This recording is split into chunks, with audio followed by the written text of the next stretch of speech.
oturunuka maropafato ishe ndinotenda.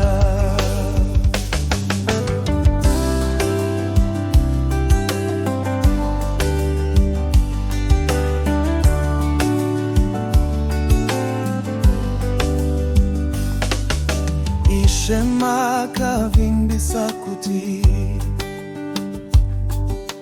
ndicharopafadzwa pakupinda, ndoropafadzwa zve pakubuda. Nyasi ndona nyasha dzenyu, Mwari ndinotenda.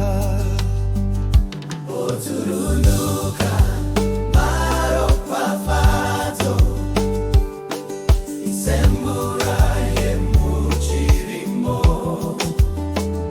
Oturunuka maropafato ishe ndinotenda.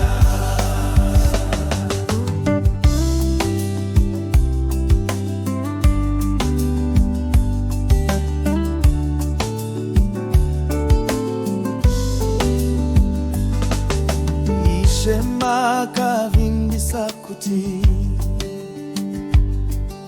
maoko angu akaropafadzwa. Nyasi ndobira mhiri, nezwa makandipfumbatisa.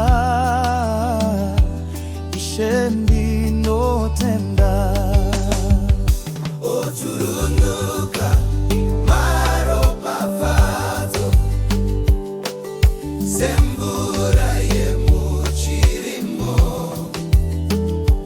Oturunuka maropafato ishe ndinotenda. Ndakatanga rwendo ndiri ndega, nyasi musha wangu washongedzwa nemaruva. Ishe munoshamiza.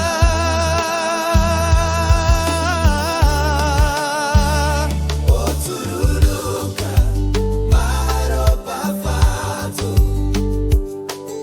semvura yemuchirimo. Oturunuka maropafato ishe ndinotenda.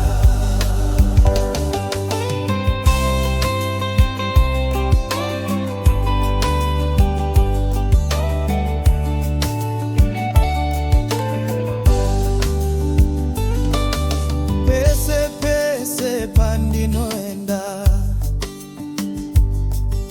ndichaimba rudo rwenyu.